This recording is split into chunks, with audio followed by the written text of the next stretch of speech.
Mission wurden hier scheinbar nicht freigeschaltet. Naja, dann mach ich lieber eine Hubschrauber-Mission.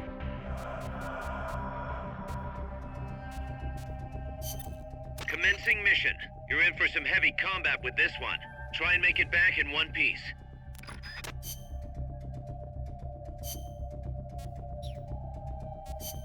Ich wollte noch Debriefing da von Strangelove mir anhören. AI stands for artificial intelligence. It refers to a man-made machine possessing an intellect on par with that of a human being. Is that even possible? Possible. You've seen it with your own eyes.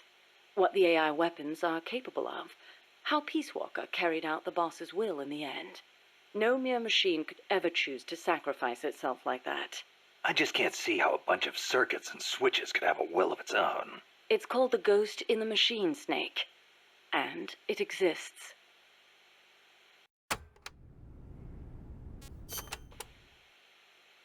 What did you mean by the ghost in the machine? Oh, that. It's a term coined by the philosopher Gilbert Ryle. You've heard of Descartes, yes? I think, therefore I am. That is the one. Descartes espoused the dualistic theory of mind and body. He believed that our thinking minds exist in a separate dimension from our bodies, which are governed by the laws of physics. But if that were true, then couldn't you say that a mechanical body, inhabited by a ghost mind, is a human being? Ryle criticized Descartes on those grounds, saying such a thing surely wouldn't be human. Why'd you bring it up? I wasn't thinking of Ryle in particular when I said it.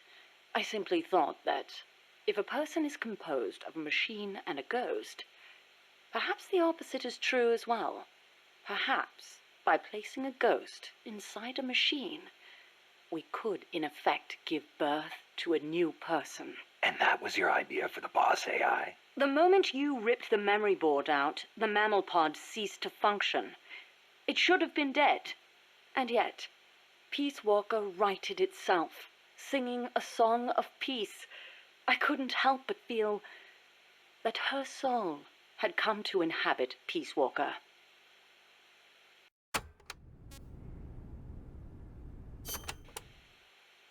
Let's say, hypothetically, there really was an intelligent machine. How would you prove it? What's the difference between a high-level computer and an AI? It depends on what you choose to define as intelligence. For example, Snake, listen to my voice talking to you now. Suppose it were an AI. Say what? What if the living, breathing me sitting here drinking tea and talking to you were actually an AI, programmed to simulate my thoughts and my voice? You're nuts. No, I'm not.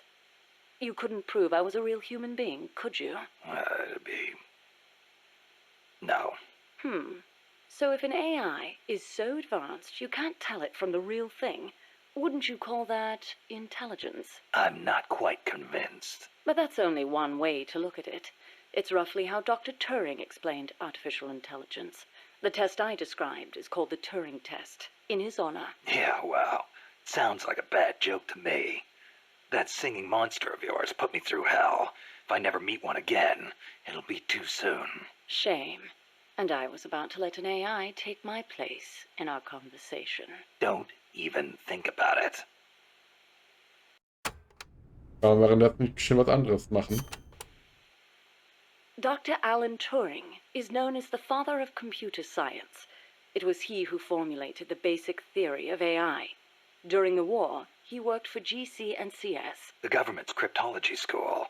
The one that broke Enigma. The very same. Without him, they might never have been able to decipher the Germans' code. But then, they arrested him. Why? Weren't his some of the greatest contributions to winning the war? Homosexuality was a crime in Britain back then, and he was gay. I know exactly how crushed he was. I feel it's my duty to further his AI research. Like the imitation game, huh? Huh. You know it then. The clue that inspired the Turing test came from a trifling little party game. You exchange written notes with another person behind a screen and try to guess their gender, whether they're a woman or a man, pretending to be a woman. It's surprisingly difficult to tell the difference. Man or woman, human or machine. What do the differences even mean? Dr. Turing was fascinated by the differences between men and women. Perhaps that's what led him to formulate his test.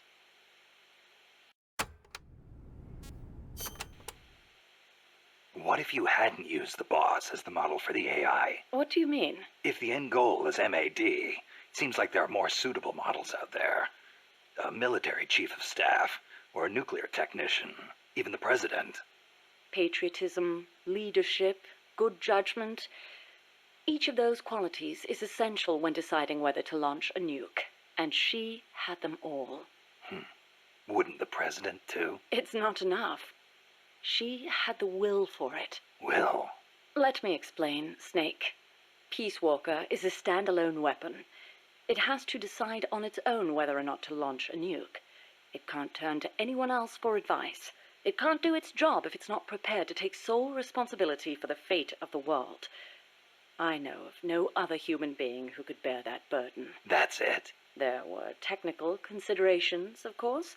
To begin with, the female brain is a more appropriate model for an AI. Oh, wait, the female brain?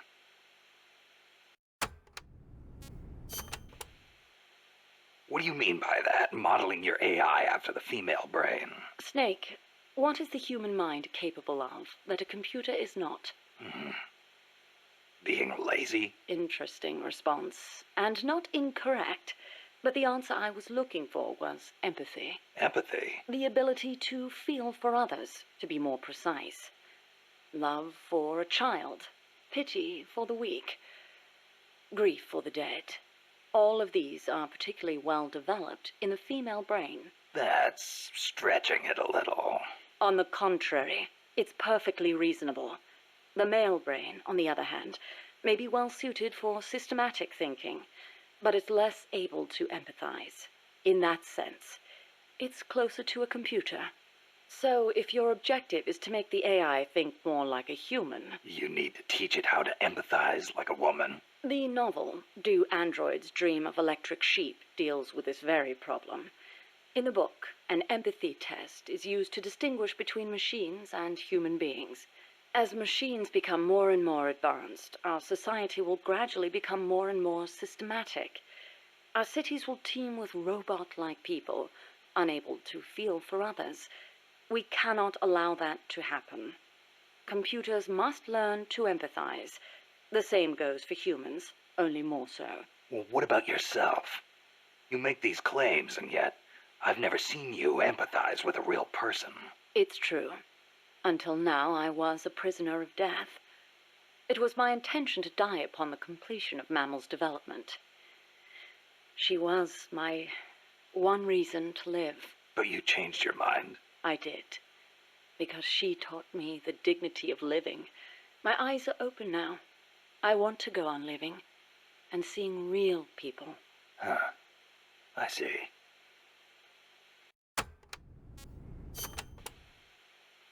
Is it really necessary to make machines think like humans? I think empathy would get in the way of making the decision to retaliate. I admit, human thought may not be fully compatible with level-headed decision-making. Then again, is there such a thing as non-human thought? The moment computers became so advanced that they could calculate faster than human beings, a new dream was born. Dream? If we can create a machine that can do advanced mathematics, why can't we create one that can think like a human? The 19th century author, Auguste Villiers-L'Isle-Adam, wrote a book called Tomorrow's Eve, in which the protagonist fashions an artificial woman to serve as his ideal lover. I believe the idea of creating an intelligent being with our own hands is one of mankind's oldest dreams. So AI is a product of people's dreams, then? Not only AI, civilization itself is the process by which mankind gives form to its dreams. But not all dreams are pleasant. Some have expressed fears about non-human intelligence. Yeah, they want the benefits with none of the risks. Some fear that intelligent robots might rise up and rebel against their human masters, as portrayed by the Czech writer Karel Čapek in his Rossum's Universal Robots, or in the 1970 film Colossus, The Forbin Project, where intelligent supercomputers in the US and the Soviet Union join forces and plot to subjugate humanity. Isaac Asimov offered a specific solution to these fears with his 3 laws of robotics, which demonstrated that while robot intelligence is different from that of humans, the two can coexist. In order to endow computers with intelligence, we must first have a thorough understanding of what intelligence is, and that is where the need for a practical and feasible expert system arises.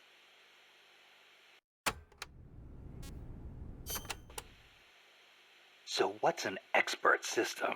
The AI housed within Peace Walker began development as such a system. An expert system is a type of proxy program by which a computer makes decisions as an expert would. The program, meinen, for example, is a system that decides which kind of antibiotics to prescribe. The system asks the patient a series of questions to narrow down the range of appropriate drugs. So you program Peace Walker to prescribe live nuclear warheads instead of penicillin. What I realized, however, was that a simple expert system wasn't up to the task. You need more than expertise to launch a nuke. Indeed, expertise is a necessary prerequisite, but insufficient on its own. Deciding to launch a retaliatory strike requires consideration of a wider range of factors. In such a scenario, the entire global situation becomes the criterion for making a decision. Makes sense. You screw up the prescription and the whole world goes into anaphylactic shock. A weak AI that only has a limited range of knowledge upon which to base its decisions won't cut it. Therefore, I had the AI study the boss's thought patterns, thus creating a true expert system. A strong AI. You couldn't leave the world in the hands of something with anything less than absolute worldview. I could have built a simple expert system in no time at all. Say, how would you like a system that decides which guns you should equip according to the mission's parameters? I'll pass. I'm not gonna leave my life up to somebody else's judgment. Especially not a machine.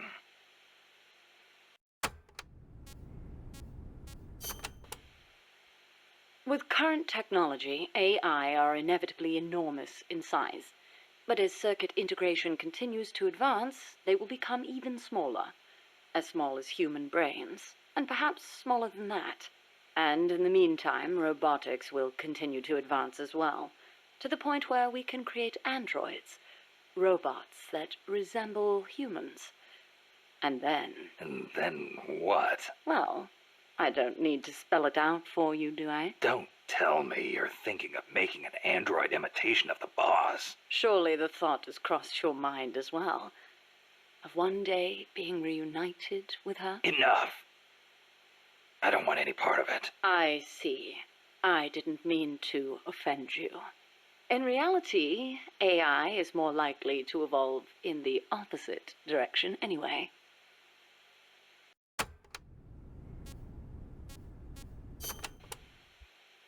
The opposite direction? What does that mean? More and more, AI are becoming systems that specialize in mass information processing, without human intelligence, thought, or emotion.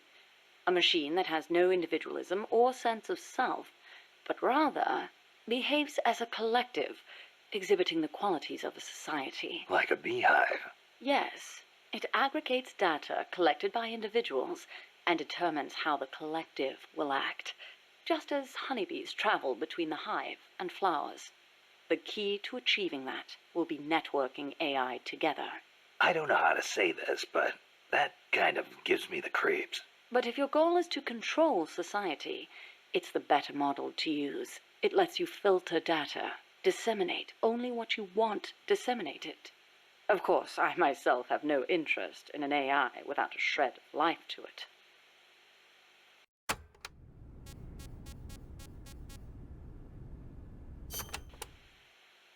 Earlier, you called the mammal pod a butterfly. Not a pupa or a cocoon, but an imago. Yes, the AI that came before the mammal pod were works in progress. Works in progress. They were enough to keep the frame running, but not enough to make decisions about nuclear retaliation. They weren't quite complete. They were pupae. Only when I added the boss's data did the AI take on its true form, becoming a butterfly and taking flight. And that's why the nose art on Peace Walker was a butterfly. I gave the mammal AI the code name BS Imago. BS is short for boss.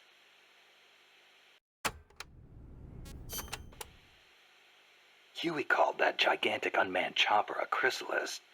Is that another one of your AI code names? Yes, you're referring to the TJ Chrysalis 6000. There's also the GW Pupa 5000, the TR Cocoon 7000. I get it. A hovercraft type and a treaded type. And those letters on the front. TJ, GW, or whatever. Those are initials? Correct. The initials of the American presidents whose faces are carved into Mount Rushmore. Then you're missing one. I assigned that one to the reptile pod. AL Aurelia 8000. Aurelia. Another word for chrysalis. A pupa just before it emerges. All of the initials, except for BS, were of Coldman's choosing. I chose mine from the storied ranks of British royalty. MS, AV, EW. What do those stand for? You can't guess. Why, Mary Stuart, Alexandrina Victoria, and Elizabeth Windsor. All queens. Of course.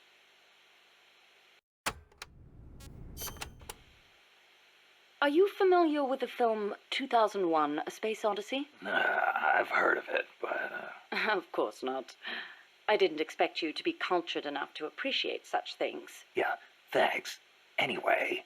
2001 features an AI called HAL, a highly advanced system that controls an exploration spacecraft. It can converse with people, and even play chess. Huh.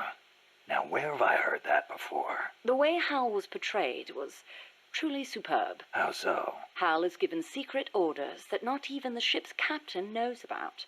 Naturally, he's not allowed to divulge them to the crew. The stress of it causes HAL to crack. Crack? Go crazy. Though there are those who interpret it differently. One by one, HAL kills off the crew until the captain finally shuts it down. The film offers amazing insights into AI, their growth, their utility, their faults, and their fear of death. Well, you must have found it useful in your research then. Must you always be so utilitarian? It doesn't matter whether or not it's useful. What matters is that it inspired me. Then it was useful. Never mind. The portrayal of Hal wasn't the only wonderful thing about the film. It was full of hints about the future of human evolution. Truly, a film for the ages.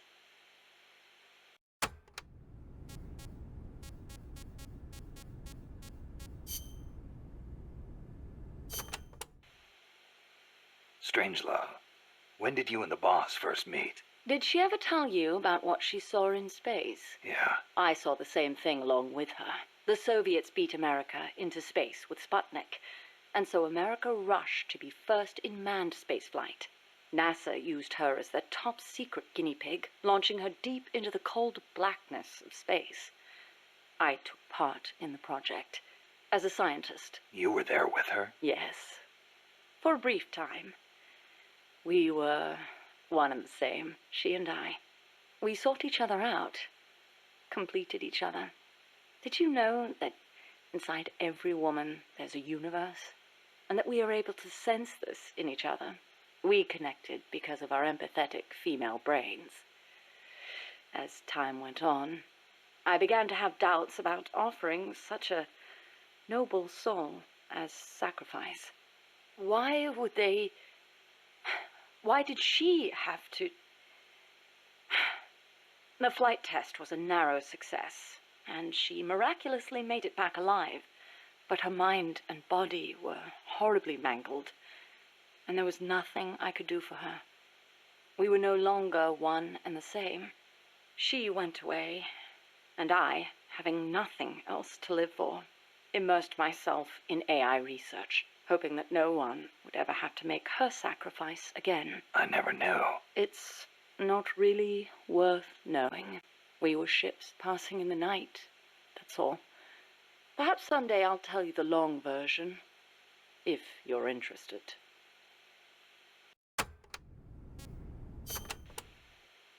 That was quite a warm welcome you gave me at the base in Costa Rica. Sorry about that. But I simply had to know. The boss's final act. Yes, by inputting her thoughts and actions into the AI, I was imbuing it with her mind.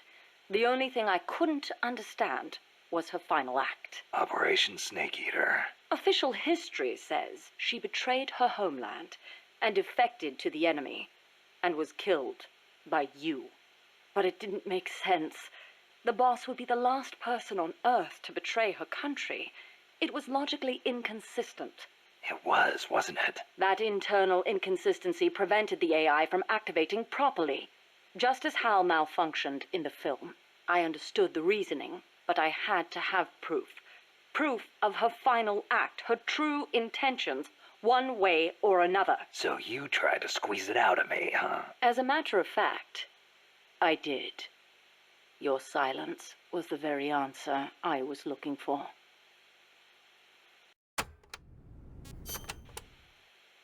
That white horse the boss rode. The Andalusian, yes. How'd it get to Costa Rica? I went looking for it. It was her final witness. Even if it couldn't speak, I found it and brought it here. Where? I thought for sure it'd be blown to ashes by those MiGs. I searched the ends of the earth for that horse, and found it at last in a horse market in Britain. Britain? Are you saying it came all the way over the Ural Mountains, through Europe, and across the English Channel? Who knows, really? Perhaps someone took it there. Wait, the thought never occurred to you that it might be a different Andalusian that only looks the same? I can't prove it. Or rather, I couldn't. What do you mean? You should know best of all. That horse wouldn't let anyone ride it. And believe me, I nearly killed myself trying. The only one it allowed on its back was you. That was the proof. Though I hate to admit it. And to think, I ran it to its death. But in that last run, it regained the glory of its youth, using the last of its strength to pursue its former master. Any horse would wish for such a fine end.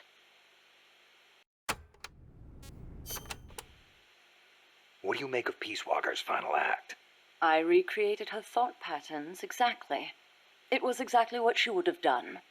The world's most empathetic mind weighed the past, the future, and the entire world, and decided not to retaliate. Merely knowing that is enough for me. So, what you're saying is, we don't need deterrence to have peace? I didn't say that. What's important is that we wish for peace. MSF needs a way to protect itself from the might of nations. Survival requires pragmatic thought and action. But you must still retain your ideals. If the gap between reality and those ideals ever leads you to lose them, I doubt MSF will survive.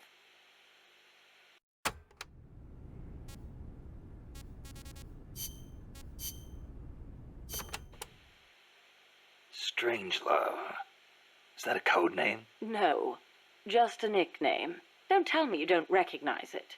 From Kubrick's Dr. Strangelove, or How I Learned to Stop Worrying and Love the Bomb. It's a film that came out in 1964. A dark comedy about the absurdity of nuclear deterrence. You were in a movie? No, stupid. I got my nickname because of that movie. Why? Because you look like the doctor in the movie? No, that Dr. Strangelove was a man. So? Back when I was at ARPA, I kept a photo of the boss on my desk. I was totally engrossed in my research and showed no interest in the opposite sex. Plus, I had a photo of a woman on my desk. The fools around me turned it into a cruel taunt, calling me Strangelove. Even for a bunch of shut-ins who never went out to the cinema, that title seemed to ring true with them. Anyhow, in their eyes, homosexuality was something strange. They were incapable of seeing things outside the lens of their own standards. Being strange means you have your own unique point of view. I rather considered it an honor.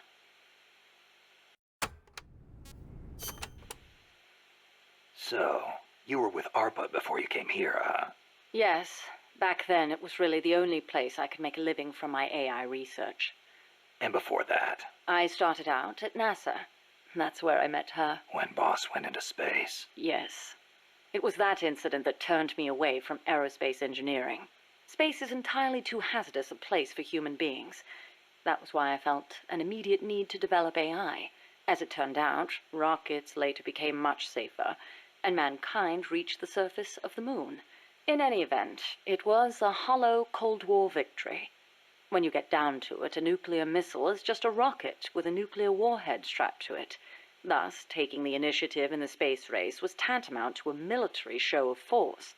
But the budgetary strain was too big for Washington or Moscow to handle. Yes, and then there was the Cuban Missile Crisis and the Vietnam War, and then came détente. Having leapt ahead of the Soviet Union with its moon landing, America shut down the Apollo program in '72. It was around then that ARPA was downsized and renamed DARPA, the D standing for Defense. With few prospects for continuing my AI research, Coldman's invitation was a godsend. It was also a chance to have them collect data on her. The end result being this mess. But we did learn something valuable from her. The nobility of peace. Why'd you agree to come here, to Mother Base? You intrigued me. Me? Hold on. You're not planning on modeling your next AI after me. Not a bad idea, but I have no intention of ever again attempting to transplant human thought into machines. Oh, that's a relief. You are the man who inherited the boss's will. You're gathering people around you, even now, shaping them, building a new organization. I'd like to see how it turns out. You're not planning to go back to AI research? I never said such a thing. Of course my work will continue. Here? In my eyes, the growth of MSF as an organization is analogous to the development of the nervous system. The way you become intertwined, stimulate each other, branch out in new directions. It's really quite inspirational. Interesting way to put it. Of course, I intend to repay you for your hospitality. The fruits of my research will be at your disposal. Why not assign me to the R&D team? I promise you won't be disappointed. Wäre schon gemacht. You know, that ID card I got from Huey wouldn't let me into the lab. Of course not. I deactivated it. Why? As though I'd let him into my lab. Oh, you don't seem to care for him much, even though you two are in the same field. Oh, please. For starters, I can't stand that wishy-washy attitude of his. If he's got something to say to me, he should be a man and come say it in person, not write some furtive letter. But if his card doesn't work, how's he supposed to— And another thing, the way he always demeans himself. Every other sentence begins with, I could be wrong, but... Why can't he just do what he does and be confident about it? Well, there was the thing about his dissertation being plagiarized. The real problem is he doesn't have a whit of independence in him. In Costa Rica, and even back at NASA, he was always following people around, asking if there was some way he could help. Why doesn't he stop his whining, take a stand, and face up to me? I think I know how he feels. And to top it all off, he seems to enjoy referring to himself by that nickname I gave him. I simply don't get it. How can he be so submissive? So, Huey was a nickname you gave him. That's right. I took it from the name of a drone in the science fiction film Silent Running. Drone? It's a type of worker robot. The way he follows people, just waiting for them to boss him around, is so similar. I couldn't help myself. Oh, it's an American film directed by Douglas Trumbull, the man who did the special effects for 2001: A Space Odyssey. Imagine that. A scientist who likes science fiction. And that's not all. There's more. He's a man. Hang on. I seem to remember you saying he should be more of a man. Yes. Well, he is an awfully good scientist. Without his reptile pod, my mammal pod wouldn't function, just as the cerebrum can't exist without the cerebellum and the brainstem. He did a fine job of designing it. I'll give him that. Huh. That sounded suspiciously like praise. It's merely an objective observation. I like people who possess the will to move forward. I have no time for those who refuse to take control of their lives.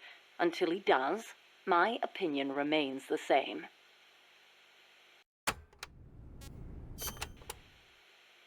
So, you and Cecile seem to be enjoying yourselves back at that lab. What are you insinuating? I only kept her because I didn't want our secret to be known. And the personal baths? You could have left her in there alone and locked the door from the outside. Yes, well, she seemed anxious, so I... Now, why would she be anxious? She was beautiful. I was only admiring her beauty. She was terrified. I never meant her any harm. She knew that. I know she did. But she felt like she was in enough danger to run away. No matter what I did, if Coltman found her, she would have been... You're right. The truth is, I wanted to save her. But not if it meant forestalling the completion of Mammal. So you made it easy for her to escape? Do you really think I am that soft? I'll admit security wasn't exactly tight. It wouldn't have been difficult for her to escape from the building. Seemed like she had a rougher time after she got out. At any rate, I never did anything to her to deserve any blame. Is that clear? Okay. I believe you.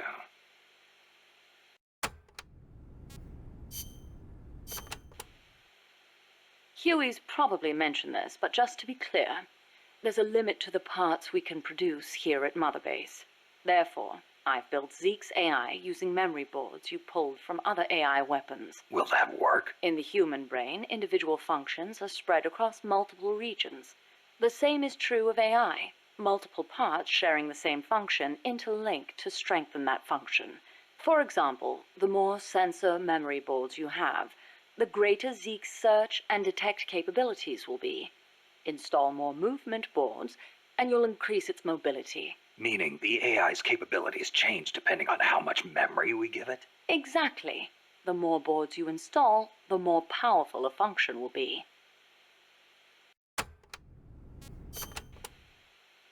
How's the Zeke AI different from Peace Walker's? Zeke's AI isn't a replica of the human thought process. It isn't programmed to make decisions about nuclear retaliation. On the other hand, it is capable of highly independent action in combat when given orders from a pilot. It can protect infantry, destroy the enemy, and, if ordered... launch a nuke. Let us hope it never comes to that. My sentiments exactly. Das Strangelove habe ich auch alle Daten. Mache jetzt mal den Hubschrauberkampf. Ja, ist alles da.